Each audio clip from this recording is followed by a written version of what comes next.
कहानी की शुरुआत में हम साइबेरिया की एक जेल को देखते हैं जहां ढेर सारे जर्मन सोल्जर्स को लाइन से खड़ा कर दिया गया था। दरअसल वर्ल्ड वॉर 2 के खत्म होने के बाद रशिया ने बहुत से जर्मन सोल्जर्स को कैदी बना लिया था और उनसे कोयले की खानों में दिन रात काम करवाने लगे। हालांकि इस जेल की सिक्योरिटी काफी कम थी, लेकिन इसके बावजूद भी कोई इस जेल से भागने की कोशिश नहीं करता था, क्योंकि इस जेल के चारों तरफ बर्फ ही बर्फ थी और ये जेल किसी भी इंसानी बस्ती से पूरे 14,000 किलोमीटर दूर थी। इसलिए अगर कोई कैदी इस जेल से भाग भी गया तो साइबेरिया की जमा देने वाली सर्दी में उसकी मौत पक्की थी। ये जेल चारों तरफ हजारों किलोमीटर दूर फैली हुई बर्फ के बीच में बनाई गई थी, इसीलिए कोई भी कैदी यहाँ से भागने का सोच भी नहीं सकता था। लेकिन इन कैदियों में एक कैदी ऐसा भी था जो बहुत ही शार्प माइंड था और वो इस जेल से भागकर अपनी बीवी और बेटी के पास जाना चाहता था। इस कैदी का नाम क्लेमन फॉयरल था, जिसे इस जेल में पूरे 25 साल की सजा काटनी थी और क्लेमन ऐसा बिल्कुल भी नहीं चाहता था कि उसकी आधी जिंदगी इसी जेल में बीत जाए। क्लेमन किसी भी हालत में इस जेल से भागना चाहता था। लकीली एक दिन क्लेमन को भागने का मौका मिल गया और वो एक कोयला ले जाने वाली मालगाड़ी में बैठकर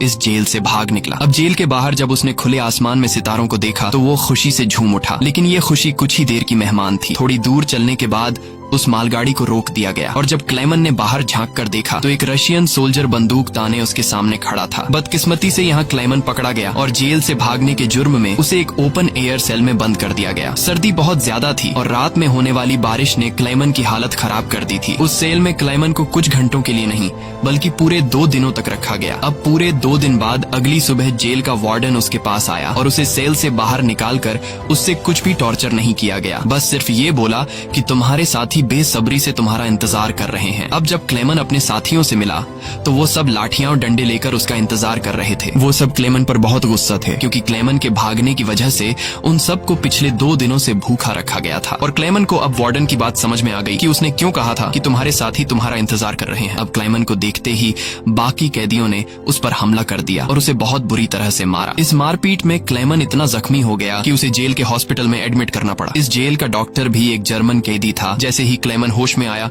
उसने डॉक्टर से कहा कि मैं एक बार फिर से जेल से भागना चाहता हूँ और मुझे आपकी मदद चाहिए। डॉक्टर क्लेमन की बहादुरी देखकर हैरान रह गया कि ये इतना सब कुछ झेलने के बाद भी हार मानने को तैयार नहीं। डॉक्टर ने उसे समझाया कि इस जेल से जिंदा भाग पाना नामुमकिन है और अगर तुम यहाँ से भाग भी गए तो बाहर की जमा देने वाली सर्दी में मर जाओगे। लेकिन हकीकत ये भी है कि अगर तुम यहाँ से नहीं भागे तब भी तुम्हारी मौत पक्की है, क्योंकि जिन कोयले की खानों में तुम काम करते हो वहाँ कार्बन की मात्रा बहुत ज्यादा है, जो हवा के जरिए तुम्हारे शरीर में जाता है और उससे कैंसर जैसी खतरनाक बीमारियां होती हैं। इसलिए डॉक्टर ने क्लेमन से कहा कि तुम्हें एक आखिरी बार इस जेल से भागने की कोशिश जरूर करनी चाहिए। उसके बाद डॉक्टर ने अपने सारे गर्म कपड़े, जूते और जरूरत का सारा सामान निकालकर क्लेमन को दे दिया और उसे ये भी बताया कि रशियन सोल्जर्स अपना खाना रेलवे लाइंस के पास छुपा कर रखते हैं। इसके साथ ही उसने क्लेमन को एक बंदूक भी दी ताकि वो अपनी हिफाजत कर सके। दरअसल डॉक्टर ने ये सारा सामान इसलिए पहले से इकट्ठा किया हुआ था क्योंकि वह खुद भी इस जेल से भागना चाहता था, मगर 1 हफ्ते पहले उसे पता चला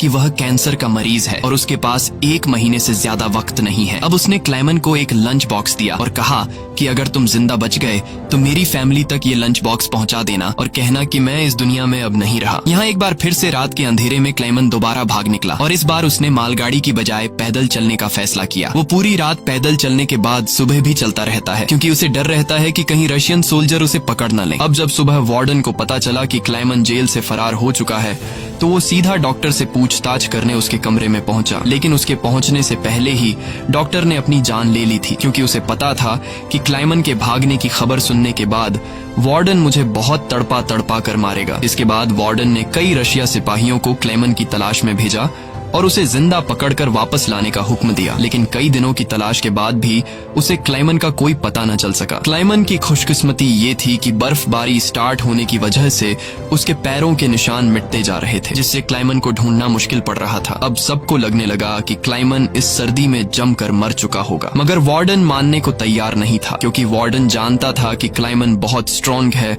और वो इतनी आसानी से हार नहीं मानेगा। इसलिए उसने तलाश जारी रखने का हुक्म दिया। वहीं दूसरी तरफ हम क्लेमन को देखते हैं जो पूरे जोश के साथ बर्फीले तूफान को पार करते हुए आगे बढ़ रहा था। जेल से भागने के 9 दिन बाद उसे अचानक कुत्तों के भौंकने की आवाज सुनाई दी और जैसे ही वो पीछे मुड़ा उसने एक स्लेज को अपनी तरफ आते देखा। उससे पहले कि वो भागता वो स्लेज उसके पास आ गई और उस पर चढ़ती हुई आगे निकल गई। तभी क्लेमन की आंख खुल गई और उसे पता चला कि वो सिर्फ सपना देख रहा था। दरअसल क्लेमन पिछले 9 दिनों से पैदल चल रहा था और अब उसका खाना भी खत्म हो चुका था। भूख और थकान की वजह से उसका आगे बढ़ना मुश्किल हो गया था, लेकिन इसके बावजूद क्लेमन ने हार नहीं मानी और जैसे तैसे चलता रहा। कुछ दिनों के बाद उसका जिस्म भी जवाब दे गया और वो भूख से बेहोश हो गया। अब कुछ घंटों बाद जब उसे होश आया, उसने अपने आसपास एक अजीब सी आवाज सुनी। तभी उसने एक सील को देखा और ये देखते ही उसकी आंखें चमक उठी। उसने फौरन अपनी बंदूक निकाली और पूरी ताकत के साथ निशाना लगाने की कोशिश की, लेकिन थकान और कमजोरी की वजह से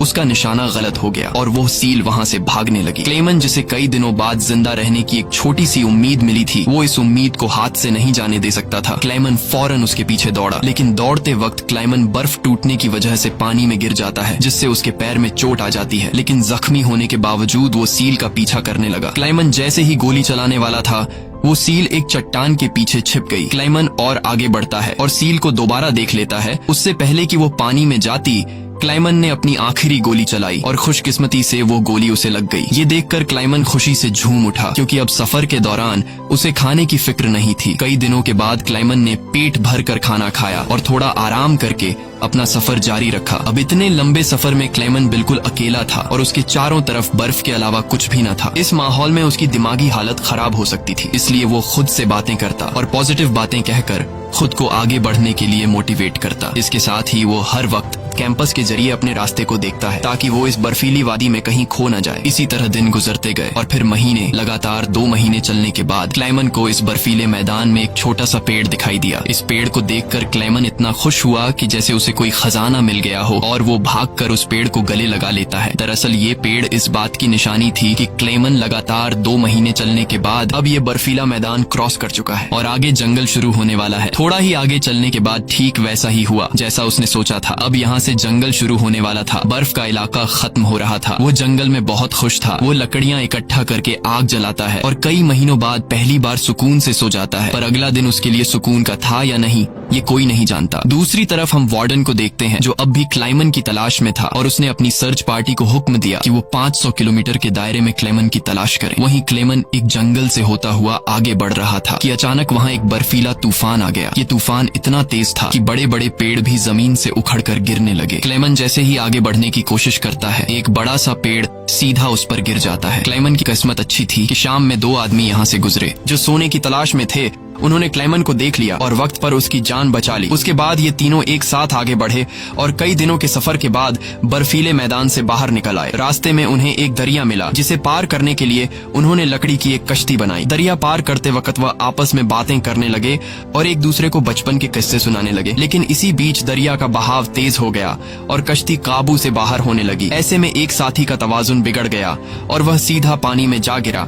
उसे तैरना नहीं आता था, वह डूबने लगा। ये देखकर क्लेमन ने पानी में छलांग लगा दी और किसी तरह उस आदमी को किनारे तक लाकर उसकी जान बचाई। दूसरी तरफ उनका दूसरा साथी उन दोनों को डूबने के लिए छोड़ देता है और अकेला आगे बढ़ गया। उसका दूसरा साथी बहुत ही लालची था। उसे लगा कि वो दोनों मर गए होंगे और लालच के चलते उसने अपने दोस्त का सोना भी खुद के पास रख दिया। थोड़ी देर बाद जब क्लेमन और दूसरा आदमी टेंट तक पहुंचे तो उस आदमी को अपने दोस्त पर बहुत गुस्सा आया और उसने उसे गोली मारकर उसकी जान ली। उसके बाद क्लेमन और वह आदमी ने सामान उठाया और सफर जारी रखा। वे दोनों कई महीनों तक इसी उम्मीद पर चलते रहे कि कोई इंसानी आबादी उन्हें मिल जाए। लेकिन दोबारा सर्दियों का मौसम आ गया और हर तरफ के जंगलात बर्फ की सफेद चादर में छुप गए। उस आदमी ने जो सामान उठाया था वह काफी भारी था, इसलिए उसे बर्फ में चलने में मुश्किल हो रही थी। ये देखकर क्लेमन ने उसका बोझ हल्का करने की कोशिश की और कहा कि कुछ देर के लिए अपना सामान मुझे दे दो। लेकिन यहाँ उस आदमी को शक हुआ कि शायद क्लेमन भी उसका सोना चुराना चाहता है, इसलिए उसने क्लेमन पर हमला करके उसे नीचे धकेल देता है, जिससे क्लेमन बेहोश हो जाता है। थोड़ी देर बाद क्लेमन को होश आया तो उसने देखा कि भेड़ियों का एक झुंड उसकी तरफ आ रहा है। अपनी जान बचाने के लिए वो एक दरख्त पर चढ़ने लगता है, लेकिन पेड़ पर चढ़ते वक्त एक भेड़िया उसका पांव पकड़ लेता है। लेकिन दरख्त कमजोर था और दरख्त दरमियान से टूट टूट गया जिससे क्लेमन नीचे गिर पड़ा। अब क्लेमन को लगा कि उसकी मौत पक्की है। तभी अचानक गोली चलने की आवाज आई। क्लेमन ने आंखें खोली तो उसने देखा कि कुछ भेड़िए मर चुके हैं और जो जिंदा थे वह भाग चुके हैं। दरअसल इलाके के शिकारियों ने आकर उसकी जान बचाई। वो उसे अपने गांव ले गए जहां गांव के लोगों ने उसका इलाज किया। बरसों की मेहनत के बाद क्लेमन एक इंसानी आबादी तक पहुंच चुका था। लोगों को देखकर उसे बेहद खुशी हुई। कई दिनों तक वो गांव में रुका और लोगों ने उसकी खूब खातिरदारी की। एक दिन गांव में एक लेटर आया जो किसी और का नहीं बल्कि खुद वार्डन का था। इसमें लिखा था कि एक जर्मन फौजी हमारी जेल से फरार हो चुका है और अगर किसी ने उसे पनाह दी तो वह गद्दार कहलाएगा। अब ना चाहते हुए भी क्लेमन को यह गांव छोड़ना पड़ा, क्योंकि अगर वो यहाँ से नहीं जाता तो वार्डन इस गांव वालों को भी सजा देते। जाने से पहले गांव के लोगों ने उसे खाने पीने का सामान और एक शिकारी कुत्ता दे देते हैं। इस लंबे सफर में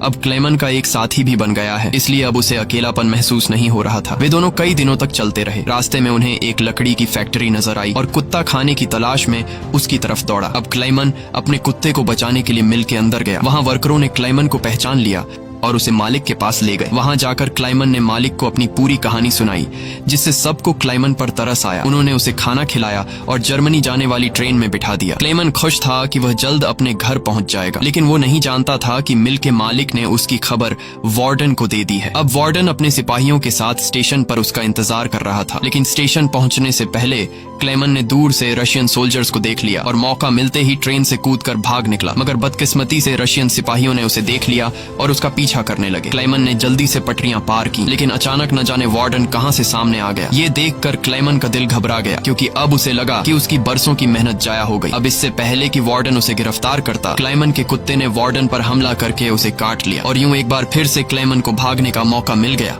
और वह पूरी जान लगाकर यहाँ से भागने लगा। लेकिन तभी उसे गोली चलने की आवाज आई और जब उसने पीछे मुड़कर देखा तो उसने अपने कुत्ते को मरा हुआ देखा। ये देखकर क्लेमन को काफी दुख हुआ, लेकिन इसके बावजूद भी वो रुका नहीं और अपनी पूरी ताकत से आगे बढ़ता रहा। उसके बाद वो पुल के ऊपर चढ़ा और नीचे से गुजर रही ट्रेन के ऊपर कूदकर वहां से भाग निकला और कुछ इस तरह से वो वार्डन के हाथों से फिर बच निकला। अब ऐसे ही दिन गुजरते गए और क्लेमन आहिस्ता आहिस्ता इस सफर में आगे बढ़ता रहा। देखते ही देखते साल 1952 आ गया और अब क्लेमन को जेल से भागे हुए पूरे 7 साल हो चुके थे। वो उस वक्त सेंट्रल एशिया में था और एक गांव के मेले में इधर उधर भटक रहा था। उस मेले में उसने खाने पीने की अलग अलग चीजें देखी। खाने को तो उसका मन कर रहा था, लेकिन उसके पास पैसे नहीं थे, इसलिए वो दिल पर पत्थर रखकर आगे बढ़ गया। तभी उसकी नजर 2 लड़कियों पर पड़ी जो मेले में पैनकेक्स बेच रही थी। क्लेमन ये पैनकेक तो खाना चाहता था, लेकिन उस बेचारे की जेब में 1 पाई तक नहीं थी, इसलिए वो मायूस होकर आगे चलने लगा। पर तभी उनमें से एक लड़की को उस पर तरस आ गया और उसने पैनकेक का एक हिस्सा तोड़कर क्लेमन को दे दिया। पहले तो क्लेमन को थोड़ा अजीब लगा, फिर उसने लड़कियों का शुक्रिया अदा करते हुए वो पैनकेक खा लिया। अब इस मेले में एक ज्यूइश आदमी भी था जिसने ये सब कुछ देख लिया था। उसके बाद क्लेमन एक चर्च में गया और ये आदमी भी उसका पीछा करते हुए चर्च में आ पहुंचा। दरअसल ये आदमी भी किसी जमाने में एक कैदी हुआ करता था, इसलिए उसने क्लेमन को पुलिस के हवाले नहीं किया और उसकी मदद करने की कोशिश की। उसके बाद वो क्लेमन को लेकर अपने घर गया, जहाँ क्लेमन ने कई साल बाद शेव की और अपने पुराने हुलिये में वापस आया। फिर उस आदमी ने क्लेमन को एक नया पासपोर्ट दिया ताकि वो रशिया के बॉर्डर को क्रॉस करके जर्मनी पहुंच सके। क्लेमन उस आदमी से बहुत खुश हुआ। जाने से पहले क्लेमन ने उसका शुक्रिया अदा किया और रशिया और जर्मनी की बॉर्डर की तरफ निकल पड़ा। कुछ हफ्ते बाद क्लेमन रशिया के बॉर्डर तक पहुंच गया और वहां मौजूद रशियन सिपाही को अपना पासपोर्ट दिखाया। यहाँ क्लेमन को ये डर था कि कहीं वो सिपाही उसे पहचान न ले या उसका जाली पासपोर्ट पकड़ा न जाए, लेकिन खुशकिस्मती से ऐसा कुछ नहीं हुआ और सिपाही ने क्लेमन को बॉर्डर पार करने की इजाजत दे दी। अब ये देखकर क्लेमन को इतनी खुशी हुई कि वो चाहकर भी अपनी हंसी नहीं रोक पाया। अब फाइनली वो उस पुल पर आ गया, जिसे पार करते ही वो अपने मुल्क जर्मनी में पहुंच जाएगा। पर जैसे ही वो आधे रास्ते तक पहुंचा, उसकी आंखों पर एक तेज रोशनी पड़ी और जब उसने आंखें खोली तो उसने वार्डन को अपने सामने पाया। अब जब क्लेमन ने पीछे मुड़कर देखा तो वो अभी भी रशिया की जमीन पर था और इसका मतलब ये था कि वार्डन अब भी उसे गिरफ्तार कर सकता है। अब यहाँ क्लेमन का दिल टूट गया, क्योंकि उसके इतने सालों की मेहनत अब मिट्टी में मिलने वाली थी। लेकिन तभी कुछ ऐसा हुआ जिसकी उम्मीद खुद क्लेमन को भी नहीं थी। यहाँ वार्डन ने उसका रास्ता छोड़ दिया और उसे आगे जाने की इजाजत दे दी। अब पहले तो क्लेमन को यकीन नहीं हुआ, पर फिर भी वो हिम्मत करके आगे बढ़ा। दरअसल वार्डन क्लेमन के जिंदा रहने के जज्बे और उसकी बहादुरी को देखकर उससे काफी इंस्पायर हुआ, इसलिए उसने क्लेमन को गिरफ्तार नहीं किया और उसे अपने मुल्क वापस जाने दिया। और तभी वार्डन उससे ये कहता है, ये लड़ाई बस 2 सोल्जर्स के बीच थी, एक मैं और एक तुम, और इसे तुम जीत गए। जाओ अपनी जिंदगी जी लो। अब फाइनली क्लाइमन ने उस बॉर्डर को पार किया और अपने देश जर्मनी पहुंच गया। इसके बाद वो अपने घर के करीब पहुंचा जहां उसने अपनी बेटी और बीवी को देखा। अब थोड़ी देर बाद वो दोनों चर्च जाने के लिए घर से निकलती हैं तो क्लेमन भी उनका पीछा करता हुआ चर्च में आ गया। हालांकि क्लेमन ने अभी तक अपनी बेटी को आवाज नहीं दी थी क्योंकि उसे उम्मीद थी कि एक दिन जरूर उसके पिता आएंगे। जब उसकी बेटी ने पीछे मुड़कर देखा